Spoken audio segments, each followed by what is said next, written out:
tudo bem com vocês? Sejam todos bem-vindos ao nosso Revisa Aí, Professor. Saiba que esse programa é montado com todo carinho para que você possa ter uma munição a mais para trabalhar aí na sua igreja local.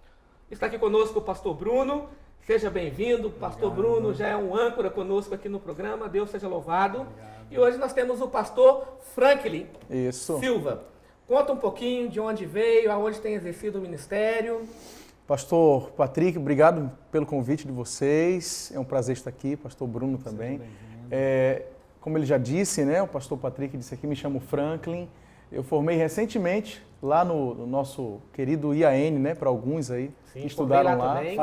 A FADBA, né?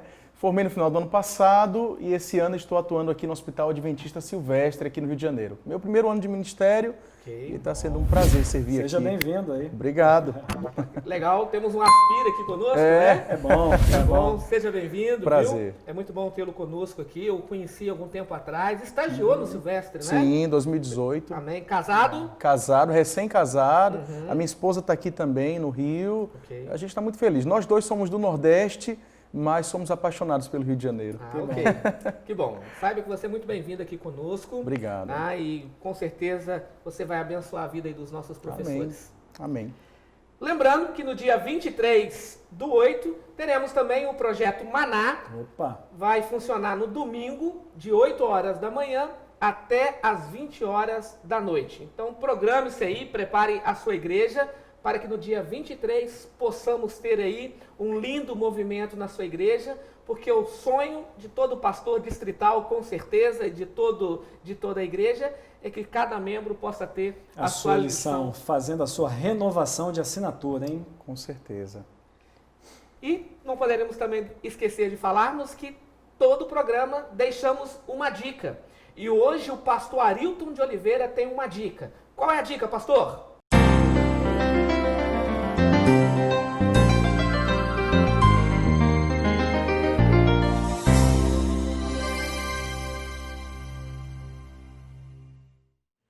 Sexta-feira à noite, você não estudou a lição adequadamente e terá que apresentar sua recapitulação no sábado pela manhã. Com sua experiência e talento, você fará um bom trabalho de improviso e até acreditará que o Senhor o abençoou nesta emergência. Mas lições estudadas e preparadas na última hora revelam apenas falta de prioridade e compromisso. A palavra de Deus é clara e nos alerta. Procura apresentar-se a Deus aprovado, como obreiro que não tem de que se envergonhar, que maneja bem a palavra da verdade. Existe uma estreita relação entre satisfação e aprendizado por parte dos alunos com a qualidade e quantidade de estudo no preparo do professor.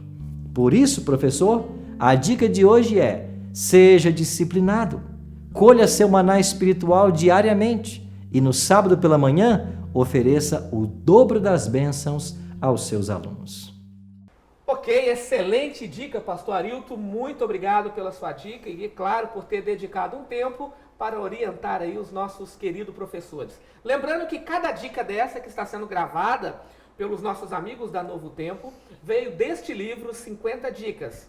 52 dicas. Se você ainda não tem esse material, procure o seu pastor distrital e ele vai estar pegando esse material conosco para que você possa ter também esse material com você aí, amém? E agora nós vamos orar ao Senhor. Vou pedir ao pastor que possa orar para o estudo da lição e para que você também, professor, possa ser abençoado aí, pedindo que o Espírito Santo possa iluminar a sua mente ao recapitular a lição com seus alunos. Amém. Oremos então. Vamos orar. Nosso Deus querido e amado, nós agradecemos ao Senhor pelo privilégio que estamos tendo aqui de estudar a sua palavra, de entender como melhor transmiti-la também a esta igreja. Por isso nós pedimos, Senhor, que o Senhor nos capacite, nos ilumine, nos ajude a compreendê-la e, mais do que isso, a colocar em prática também em nossa vida. Amém. Vem ser conosco nesta hora, em nome de Jesus. Amém. Amém. Ok, amigos, vamos lá então para o nosso verso para memorizar. Ok? Antigamente chamado aí de verso áureo. Exatamente. Atos capítulo 4, verso 31. Vamos lá então. Atos 4:31. Tendo eles orado, tremeu o lugar onde estavam reunidos, todos ficaram cheios do Espírito Santo e com intrepidez anunciavam a palavra de Deus. Ok, aqui é um momento pós-Pentecostes. Exatamente. Pós-Pentecostes. Os discípulos já haviam recebido o batismo do Espírito Santo e eles começam agora a pregar e a testemunhar. Mas o interessante é que o verbo orar no livro de Atos aparece 103 vezes. 103 referências do Oração, verbo né? orar, oração. Exato. A igreja sempre estava em oração. Isso é algo que nos chama a atenção. Comunhão, né, pastor? Comunhão. A igreja estava em comunhão. A igreja era uma Contato com igreja Deus. que orava. Interessante que uma igreja que ora é uma igreja viva. A igreja fazia a Verdade. diferença. E juntamente com o verbo orar, 109 referências do verbo poder. E praticamente os dois caminham juntos ao longo do livro de Atos, o verbo orar e o verbo poder. E o livro de Atos, ele possui 28 capítulos. A cada 3 capítulos, Deus está dizendo que vai conceder poder se a igreja orar. Essa parte, pastor Patrick, eu queria chamar a atenção do professor, porque logo no início da lição, nós encontramos uma frase que alguns irmãos, eles gostam de martelar bastante, no que diz respeito a falar que naquela época existiam pessoas que em grande medida eram cristãos incultos. Então aqui, a gente não pode focar nisso aqui, é um conjunto. O conjunto é o seguinte, eles tinham um número reduzido de pessoas, eles não tinham recursos, era tudo limitado, tudo isso está na lição, bem no início aqui. Eles tinham essa dificuldade, né, de educação, e logo na sequência, aí o autor ele diz o seguinte, então o Espírito Santo veio e deu um monte de gente, foi isso? Não. Aí veio o Espírito Santo e deu um monte de dinheiro, foi isso? Também não. Aí veio o Espírito Santo e deu educação para eles, foi isso? Também não. O que o Espírito Santo deu? Poder. E à medida que o Espírito Santo dá poder, essas coisas vão sendo, procurar em primeiro lugar o reino de Deus e as demais coisas vão sendo acrescentadas. Então vieram números, vieram pessoas, vieram recursos e veio gente com mais capacidade, os dons começaram a ser aprimorados. Então o poder do Espírito Santo na lição dessa semana é o foco. Ele é que vai nortear esses comentários que o professor vai lidar com seus alunos. Ok, pastor? E um aspecto interessante é porque todas as vezes que Cristo ele designava alguém para cumprir uma missão, ele também compartilhava poder com essa pessoa para que ela pudesse ter êxito nessa missão, né? Isso é muito interessante e com o povo da igreja primitiva, com os discípulos, apóstolos ali, não foi diferente, né? Cristo os comissionou para uma missão, a gente vai ver um pouco mais a respeito disso ao longo dessa lição, Sim. mas a gente percebe que com eles não foi diferente. Cristo não só comissionou, não só designou aqueles homens para cumprir essa missão, como também os imbuiu de poder, compartilhou o poder. Muito bom, muito bom. E esse poder, ele já veio de uma promessa do Antigo Testamento. Opa! Verdade. Ao longo de toda a Bíblia, nós encontramos aí 26 promessas a respeito da vinda do Espírito Santo. E Joel, aquele que trabalha com o capítulo praticamente todo, o capítulo 2, falando da vinda desse poder, que na realidade vem através do Espírito Santo. Mas um detalhe importante, falando aí do Espírito Santo, no Antigo Testamento, pastor Franklin e pastor Bruno, e para você, meu querido professor, é uma informação que é interessante você colocar aí para o aluno. Só no Antigo Testamento encontramos 389 referências à pessoa do Espírito Santo. Olha só. Repete. 389. Só no No Antigo Antigo Testamento. Olha lá. E o Novo Testamento? 220 referências. Qual é o livro que mais fala, pastor Bruno, do Espírito Santo? É o livro de Atos. 59 citações. Inclusive, né, pastor Franklin, como você tem muita citação do Espírito Santo, não devia ser Atos dos Apóstolos, né? Devia ser o quê? Atos do Espírito Santo, né? A gente poderia tranquilamente chamar o livro de Atos do Espírito Santo na vida dos apóstolos, né? Porque é isso que a gente percebe nesse livro. É a ação do Espírito Santo na vida desses homens, que é o elemento chave, A né? personagem Verdade. principal. Exatamente, o elemento essencial para cumprir a missão. Agora vocês o já Espírito ouviram Santo. falar que Ellen White falou pouco sobre o Espírito Santo. Tem gente que fala isso, né? É verdade. Grupos de dissidentes. Já ouvi isso aí levantando também. já ouviu, né? Levantando na igreja, dizendo, fala quase não, o Espírito de nada. Profecia fala muito pouco a respeito da pessoa do Espírito Santo. Mas o senhor tem uma noção aí, pastor, quantas vezes Ellen White fala? Temos um material que foi feito pela Casa Publicadora, é um CD, um DVD, que fala de todos os livros de Ellen White. Você tem um instalador ali para colocar no seu computador. E ali o pastor Alberto Tim, ele faz um comentário. Ele contabilizou quantas vezes Ellen White menciona que o Espírito Santo é uma pessoa. Só 10.400 vezes. Só isso, né? 10.400 vezes Ellen White Só Ellen White. referência Como uma pessoa.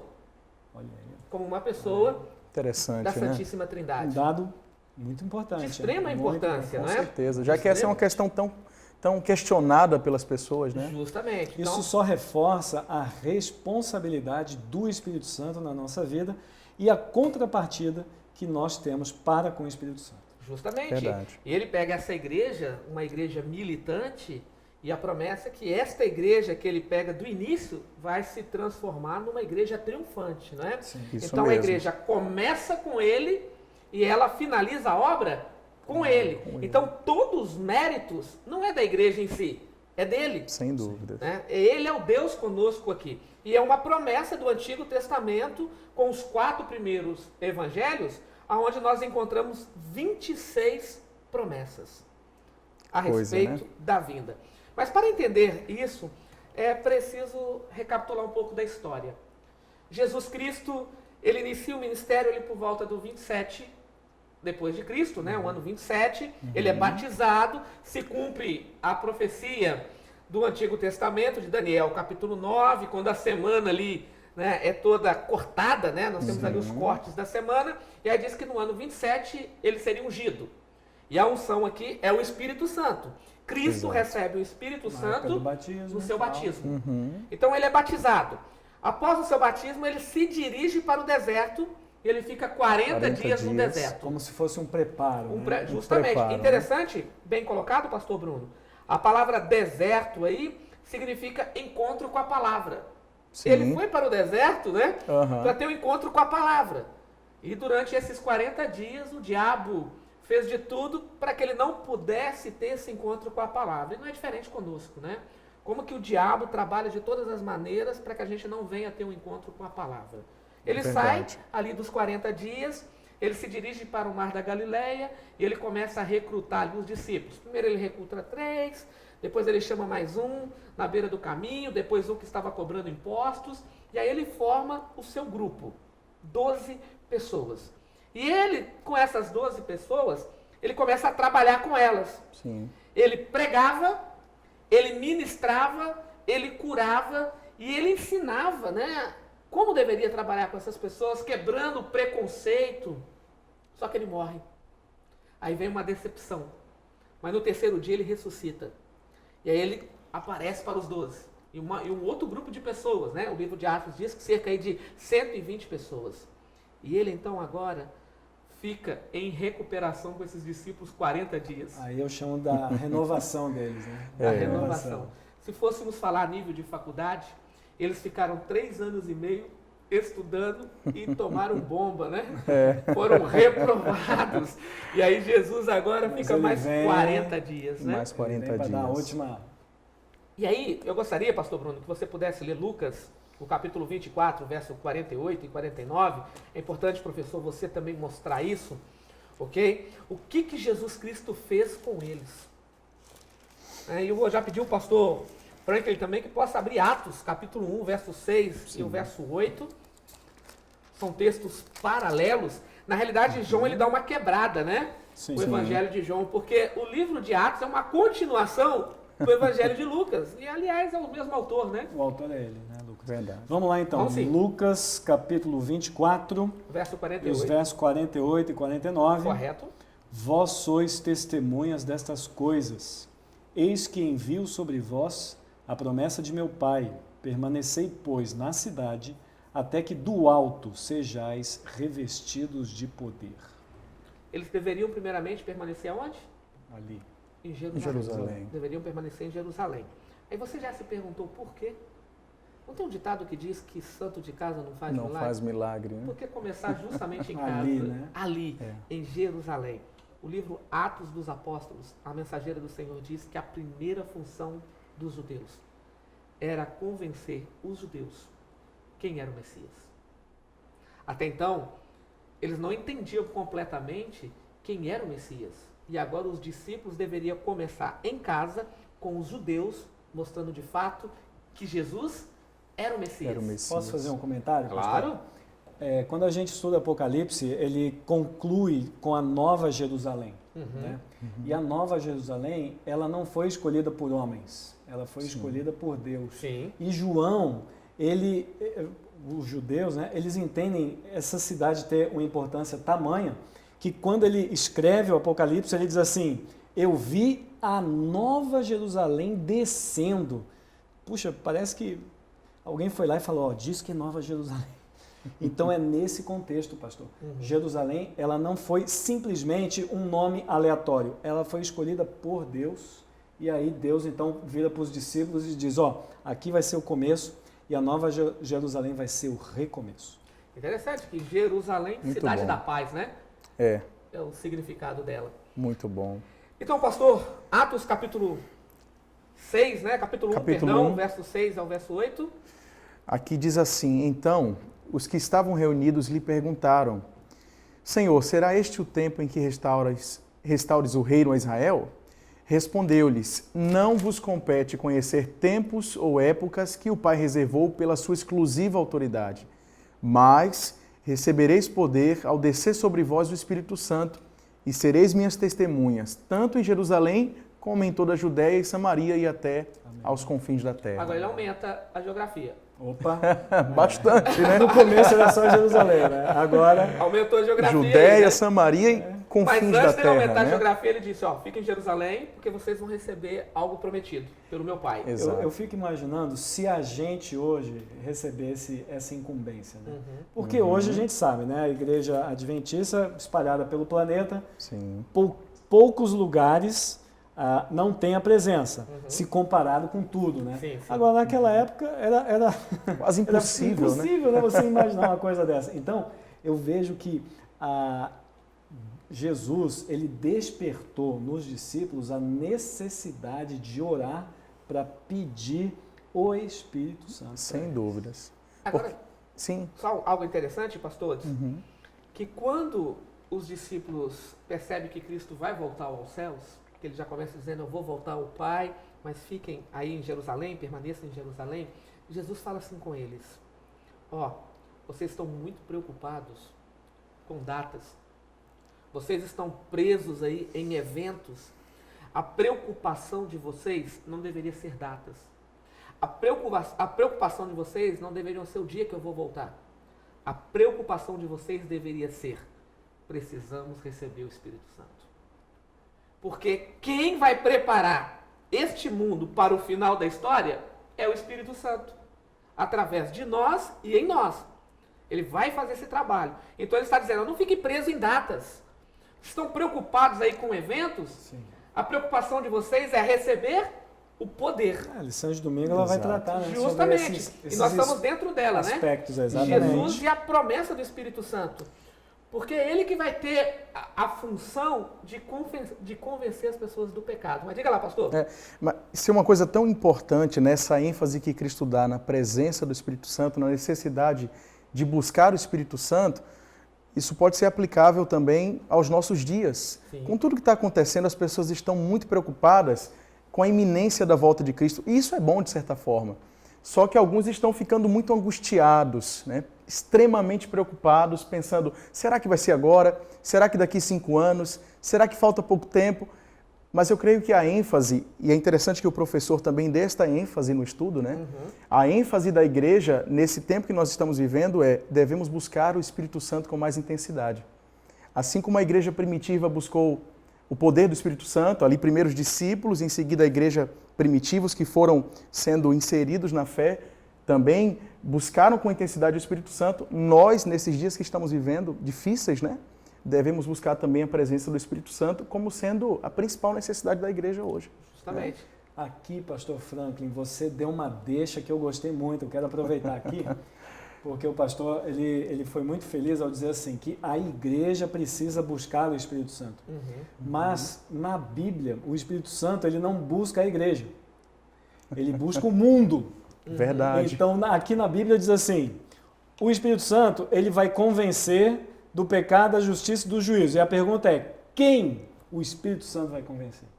Então, isso estimula a igreja a poder cumprir a missão do Espírito Santo. Porque a gente já viu isso, né, pastor Patrick? Não é a igreja que tem a missão. É a missão que tem uma igreja. É o contrário, Com né? certeza. Justamente, com porque certeza. Deus está em missão desde que o pecado entrou nesse mundo. Sem né? dúvidas. Gênesis capítulo 3, verso 9. Ok, então Cristo despede-se dos discípulos, eles entram no cenáculo, dentro aqui da lição de domingo, né? E eles ficam 10 dias orando. 10 dias. E eu fiz questão de ir no livro Atos dos Apóstolos e eu coloquei aqui um comentário da mensageira do Senhor. Sim. Ela diz assim, que durante esses 10 dias, eles não ficaram ali com os braços cruzados. Eles não ficaram ali papeando. Eles fizeram 3 coisas. Confessaram a sua incredulidade. Eu falei, uau!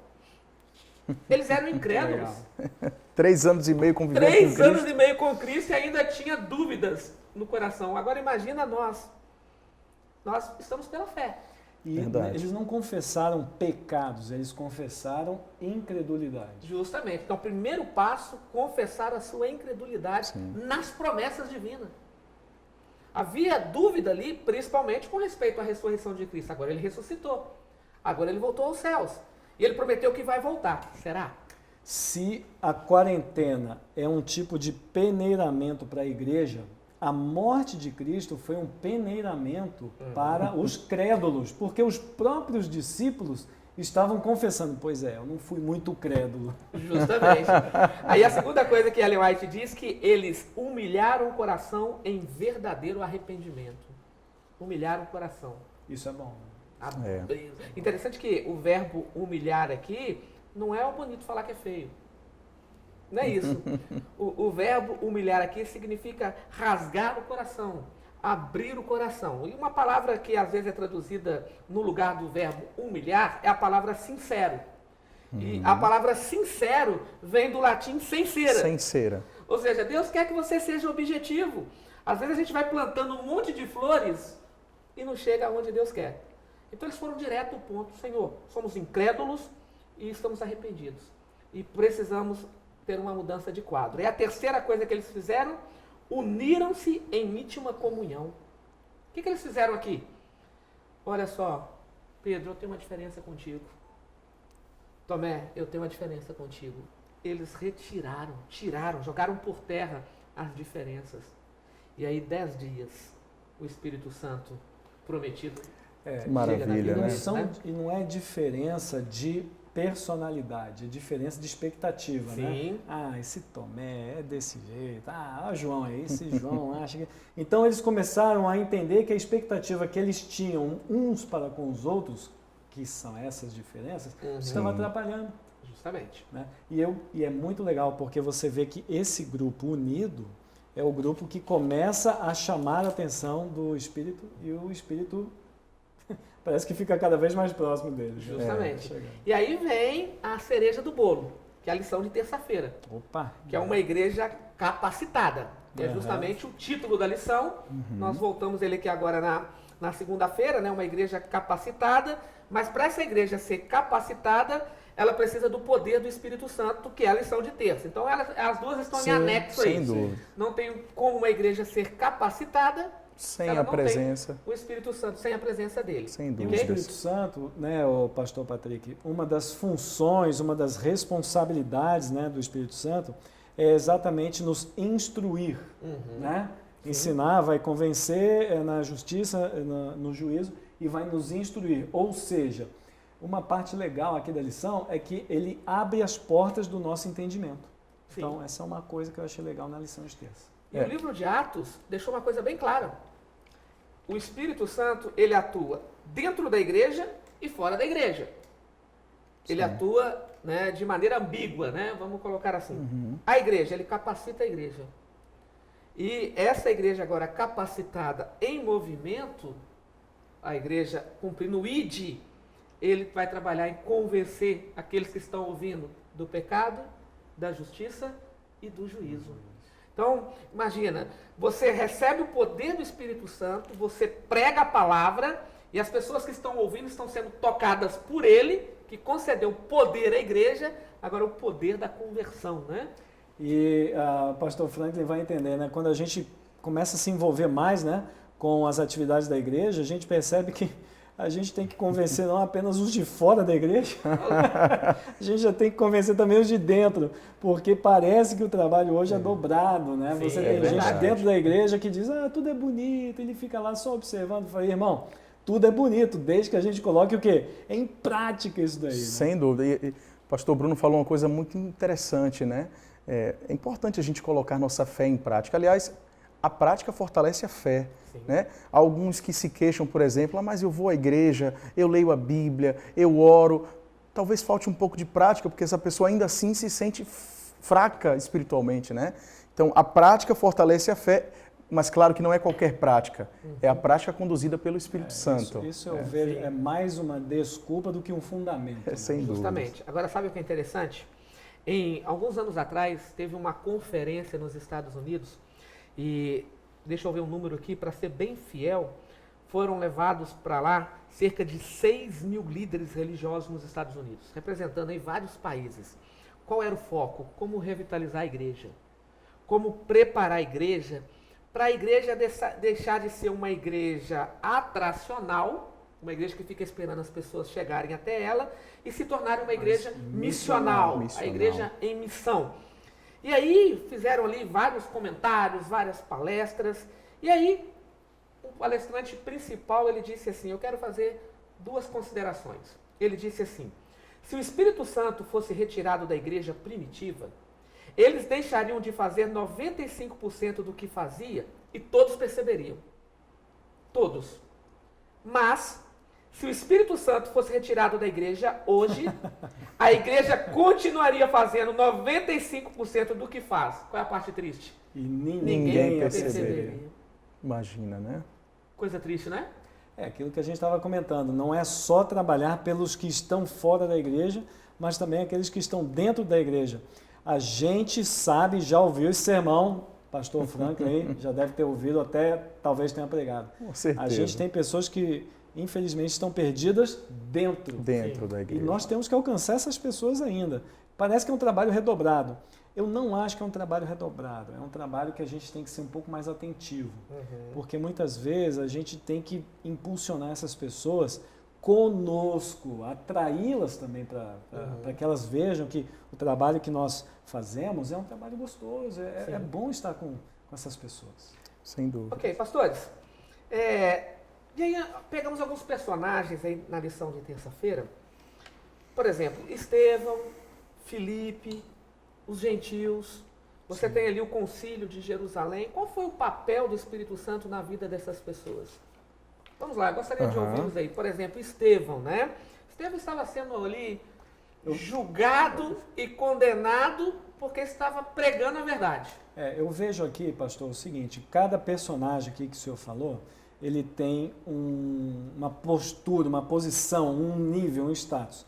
Então eu diria assim, o Estevão, ele era uma pessoa, vamos dizer assim, ele era o doméstico, né? Nascido e criado na igreja, ele gostava da igreja. Então, eu creio que nesse caso, o Espírito só estava guiando Estevão por entre as difíceis circunstâncias que de dentro da igreja apareciam os obstáculos, e a ponto de Estevão ele ser morto, não necessariamente pelos de fora, né?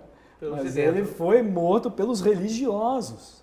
Então, eu vejo que os seus pares, né, fizeram isso. Então, é uma questão eu vejo como um tipo de guia. Estevão, vem para cá, agora vem para cá. Então, agora eu fico imaginando eles pensando assim, poxa, mas Jesus pediu para começar em Jerusalém. E deu nisso. E deu nisso, né? Já morreu primeiro. E fora depois vem Tiago, né? Que dureza, né? Que morre também.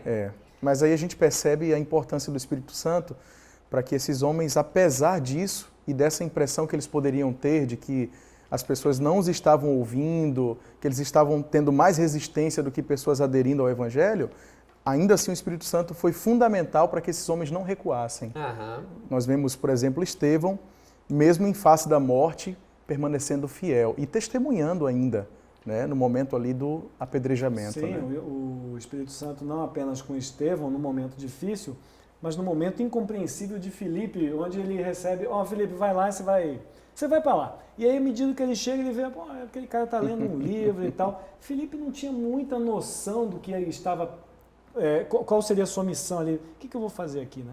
Então eu vejo que às vezes nós temos um papel que nós conseguimos cumprir, e nós não nos colocamos à disposição. Então, às vezes, o Espírito Santo, no caso de Filipe, ele trabalha para que ele se exponha. Sim. Não necessariamente a gente fala, nossa, Filipe ganhou um dom XY, a gente não vê, pelo contrário, parece que Filipe tirou de letra, né? Não, o que você está lendo? Isaías, rapaz, deixa, eu vou comer com sucrilho aqui, o cara foi lá e pá! Então ele expôs Filipe, e Filipe só precisava dessa oportunidade. E o Etíope foi tão tocado pelo Espírito Santo que ele que fez o apelo. O pastor me batiza, né? O apelo Ele foi, mesmo, né? Ele mesmo, aqui tem uma água, né? Tá o pastor aqui, o que me impede, né? Deu todo o caminho, né? Todo o caminho. Agora, sabe o que é interessante? Saulo se converte com a morte de Estevão. O Espírito Santo estava atuando naquele momento. Filipe, ele estava pregando para o samaritano. E o texto é bem claro em dizer, em Atos capítulo 8, que havia ali uma multidão. Aí Deus fala assim para ele, deixa a multidão aqui, porque tem um para você buscar. Isso é interessante porque a forma como Cristo e como Deus vê a missão é diferente da forma como a gente vê. Porque provavelmente Filipe e nós também pensaríamos, mas não é muito melhor ficar com essa multidão aqui? A gente não vai ter mais frutos se permanecer aqui? Tem mais pessoas, Poxa, né? com mais certeza, possibilidades, mais possibilidades, né? A gente aumenta a possibilidade de batismos, Sim, né? E a gente percebe num outro momento, por exemplo, Cristo conversando com uma mulher ali perto do poço. Mas aí Cristo não vê a missão como a gente vê, como eu falei agora, né? Cristo olha para a missão numa perspectiva muito maior, tanto que depois aquela mulher samaritana, ela foi a missionária. ela foi a missionária. Sim. Então a gente tem que deixar ser conduzido por Deus, porque Ele está muito à frente de nós, né? Provavelmente aquele etíope, ele foi um missionário. Né? Justamente. Exatamente. Até o próprio Espírito de Profecia diz que ele foi o precursor na África, né? Exato. Ele que preparou ali o caminho e pessoas conheceram o Evangelho através dele. Alguém que foi recusado em Jerusalém. Você é eunuco, você não pode entrar no templo.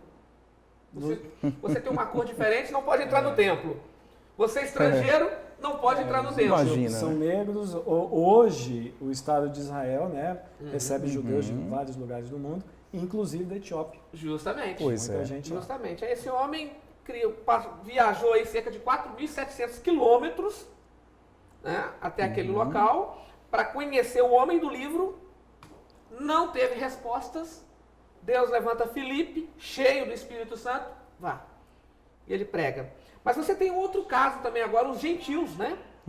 Os gentios também agora, eles recebem também o batismo do Espírito Santo na ocasião da pregação de Pedro. Exato. Só que Pedro estava ali cheio de preconceitos. Pedro estava aí, não, eu sou da circuncisão, vocês sabem que eu nem deveria estar aqui. E Pedro foi enrolando, de repente o Espírito Santo desce sobre eles. E é uma inversão. Sabe por quê? Porque a Bíblia é muito clara em dizer que recebemos o batismo do Espírito Santo depois do batismo pelas águas. Sim. E esse grupo foi batizado. Foi o contrário, Foi né? o O contrário. inverso, o contrário. Foi o contrário. Assim, me desculpe a palavra, parece que o Espírito Santo perdeu a paciência com Pedro. Ô, Pedro, Você está enrolando demais. tá enrolando né? demais aí, né, Pedro? Vamos batizar Vou me logo adiantar aqui, né? aqui, né? Vamos batizar logo E aqui. aqui também, pastor, eu vejo como Deus ele é sábio, né? Os gentios sabiam que eles eram diferentes dos judeus, porque os judeus os viam assim. Os judeus se viam assim, não, você é isso, eu sou isso.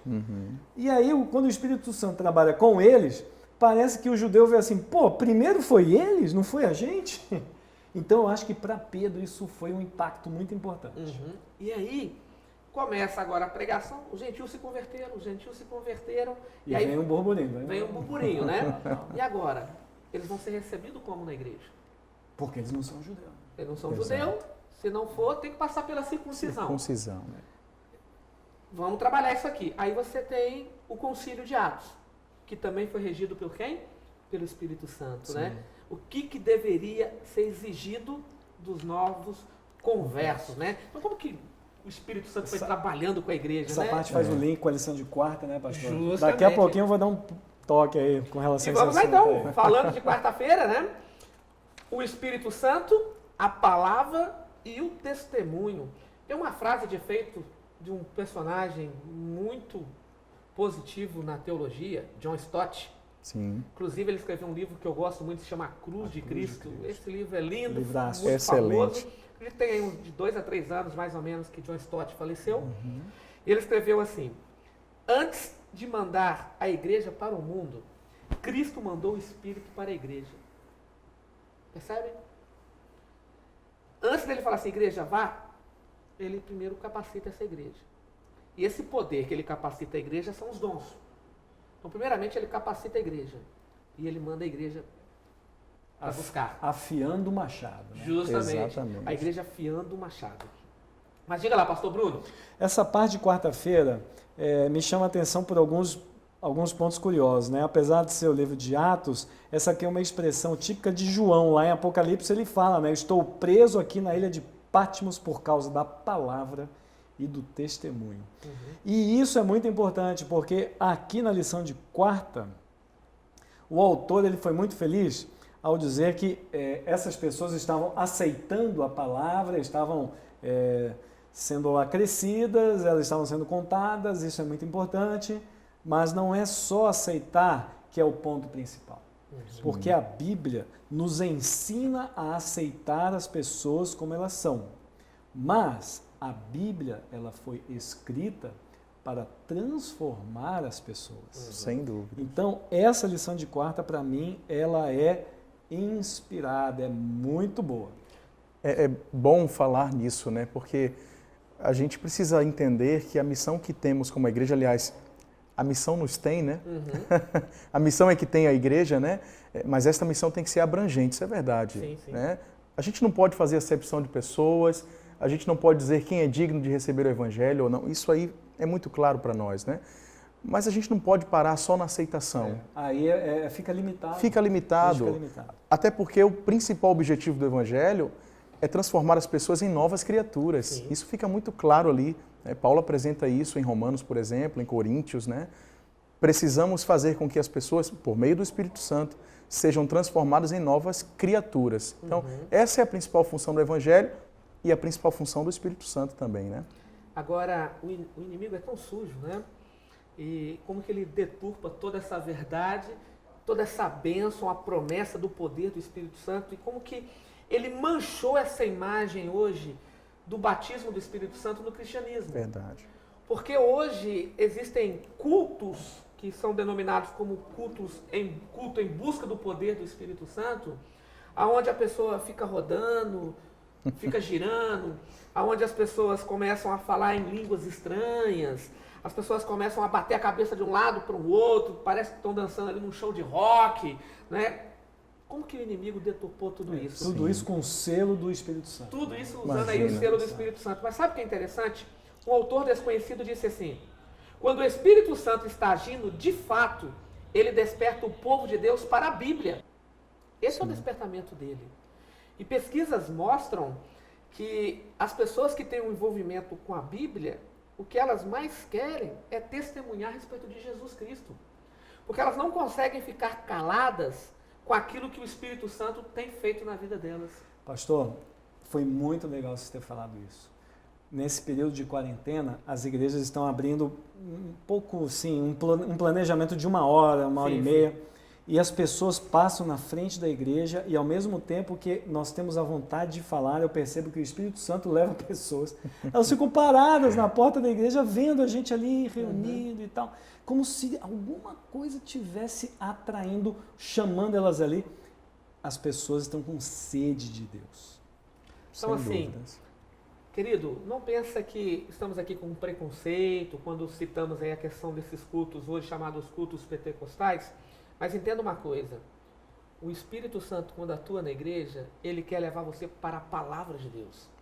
A Bíblia é muito clara em dizer que Deus não é um Deus de confusão. Deus é um Deus claro. A linguagem que Deus utilizou com todos os personagens bíblicos foi a linguagem do ser humano. Sim. Deus não utiliza-se de línguas estranhas para falar ao ser humano, porque Deus quer que a obra dele seja simples, clara e objetiva. Olha o livro de Atos, o que a igreja fez assim que era sobrenatural? Nada. Inclusive o autor, na lição de domingo, ele diz que a missão do Espírito Santo é glorificar a Cristo. E nesse bojo de glorificar, entra tudo isso que o senhor falou, pastor. Justamente. Então a gente vai ter mais clareza para falar da justiça, do juízo. É papo, não tem muito esse negócio de agora, sabe? É mais direto, é o ponto. É isso que vocês estão falando aí, tem que ver com o que o próprio Cristo disse, né? Quando, pois, vier o Espírito da verdade, ele vos guiará por toda a verdade. Então, o papel do Espírito Santo na vida do cristão é conduzir à verdade, porque ele sabe que só a verdade é capaz de libertar, só a verdade é capaz de trazer ao indivíduo a consciência de que ele está em erro, né? E, finalmente, só a verdade é capaz de salvar esta pessoa. Verdade. Não é? E aí, João 17, santifica-nos na verdade, pois a tua palavra é a verdade. É a verdade. E se houve alguém aqui nesse mundo que viveu em conformidade com a verdade, conduzido pelo Espírito Santo, foi Jesus Cristo. Mas a gente não encontra em nenhum momento nos evangelhos Cristo rodopiando. Ele era cheio do Espírito Santo, mas ele não rodopiava, ele não fazia nada disso, porque na vida de Cristo a presença do Espírito Santo, ela se manifestava através de sua vida, que era em total conformidade com a palavra de Deus. Ele era conduzido totalmente. A gente vê isso, por exemplo, no início do seu ministério, quando ali ele é conduzido para o deserto pelo Espírito, a gente mencionou isso no início, né? Sim. Então a vida de Cristo era cheia do Espírito Santo e a principal evidência de que o Espírito Santo atuava em sua vida, era que ele vivia em conformidade com a verdade. E toda a revelação do Espírito Santo é na palavra, não é fora da Bíblia. Hoje existem muitas pessoas, eu preciso ter uma revelação do Espírito Santo. Vá para a Bíblia. Um dia uma jovem disse assim, pastor, sabe qual é o meu sonho? Eu quero ouvir a voz de Deus. Eu disse, leia a Bíblia. Mas pastor, tem que ser em voz alta. Leia em voz alta. É a maneira segura de Deus falar conosco. Exato. Não é verdade? E aí, fechando então, um tema tão gostoso, pena que o nosso tempo é pouco, né? Para trabalharmos um assunto tão poderoso quanto o assunto do Espírito Santo, capacitando a igreja. Quinta-feira é o poder transformador do Espírito Santo. É ele que transforma, né? Sim. O poder transformador. Aqui vai contar um pouquinho de pessoas que foram transformadas pelo Espírito Santo, né? E eu fico olhando assim, por exemplo, para Paulo, como Paulo foi transformado pelo poder do Espírito Santo. Eu olho para Atos capítulo 16, como que o Espírito Santo foi atuando ali. E eu quero que a gente possa ler esses versos então com os nossos professores. Sim. Vou pedir ao pastor Bruno então que fique com Atos 16, o verso 11 ao verso 15. Pastor Franklin, Sim. Atos 17, o verso 33 e 34. São textos aí que estão na nossa lição de quinta-feira. A pergunta, essas são apenas algumas histórias de conversões na Bíblia. O que esses relatos nos ensinam sobre o poder de Deus para mudar a vida e as pessoas de diferentes origens, né? Então vamos lá, Atos 16, o verso 11 e 15. Tendo, pois, navegado de Trode, seguimos em direitura a Samotrácia, no dia seguinte a Neápolis, e dali a Filipos, cidade da Macedônia, primeira do distrito e colônia.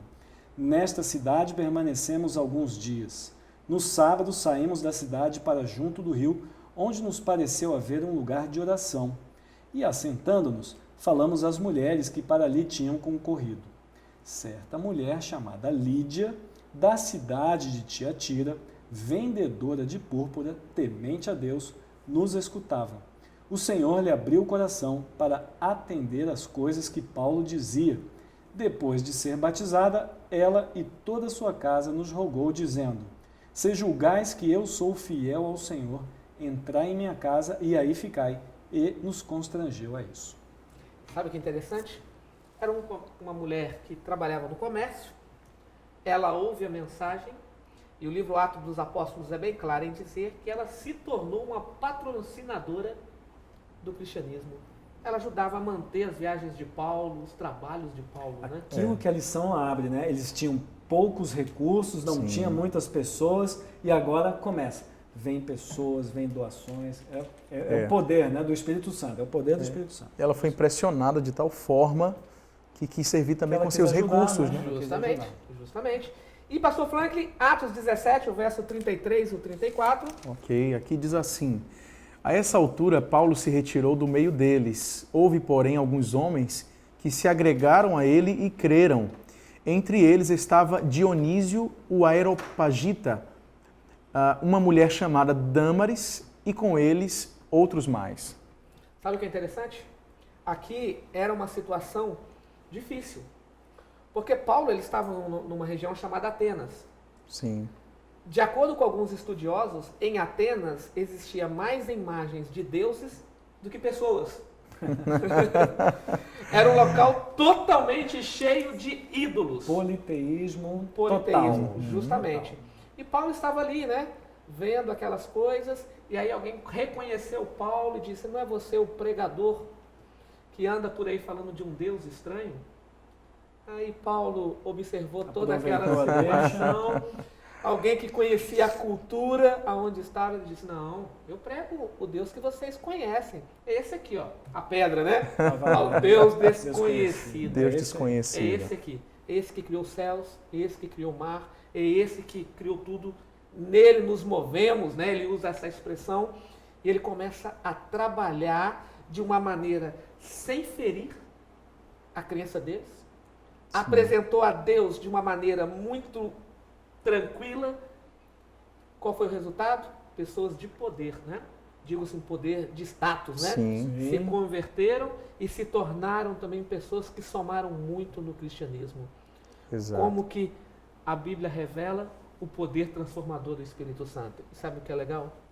Esse Espírito ainda está atuando. Amém. Como Amém. ele tem transformado, como ele tem operado na vida das pessoas. Eu quero receber esse poder, pastor. Eu também. Eu Eu também. estou clamando a Deus todos os dias pelo batismo do Espírito Santo na minha vida. Amém? Amém. Chegamos ao fim. Que Deus abençoe vocês e que nós, como igreja, possamos de fato clamarmos a Deus dia após dia a respeito do batismo do Espírito Santo. Amém. Poderias orar, pastor? Com certeza. Vamos orar então. Querido Deus, muito obrigado porque o Senhor nos ama, nós te amamos. Estamos felizes porque o Espírito Santo move o nosso coração a cumprir não apenas a tua missão, mas isso dá uma alegria, a gente faz com espontaneidade, com alegria. Verdade. Estamos muito felizes, queremos te agradecer por isso. Amém. Pedimos uma bênção sobre todos os professores, seus alunos e a nossa igreja. Esteja também com os nossos queridos, que o Senhor possa ser louvado a cada dia. É o que pedimos e agradecemos em nome de Jesus. Amém. Amém. Amém. Amém. Hoje nós temos um desafio, pastor Franklin. Ah, é? Todo o nosso programa aí, nós temos um professor nota 10. Olha aqui só. no campo da Associação Rio de Janeiro. E este que está sendo agora mencionado aqui, recebemos Opa. ligações lá da igreja, já é o segundo desta igreja. Olha. Opa, olha aí, ó. Então, muito bem, né? Um celeiro de bons Então tem professores. bons aí, hein? professores aí. O primeiro foi lá Muito nosso bom. amigo Tomás, né? Foi colocado aí como professor nota 10. Agora é um professor de jovens. Opa! Pastor Rafael, que é o pastor lá do distrito, né? O pastor Carlos Rafael. Você tem aí um professor nota 10 que se chama Bruno. Seu xará. Aí, ó, Olha aí, Seu rapaz. xará. Então, meu amigo, parabéns. Parabéns, a igreja Bruno. entendeu que você tem sido Muito aí um bom, instrumento parabéns. usado aí pelo Espírito Santo. Amém, né? Amém. Que Deus continue te usando, viu, irmão Bruno? É com muita alegria que eu falo isso. Já participei de algumas programações com ele. De fato, é um jovem talentoso, muito espiritual. Que bom. E ele tem usado aí as noites de segunda-feira para pregar o evangelho através do aplicativo Zoom. E já tem pessoas se preparando aí para serem Que batizadas. maravilha, né? Eu quero deixar um recadinho também para os nossos amigos, viu? Eu estudo a lição. E você?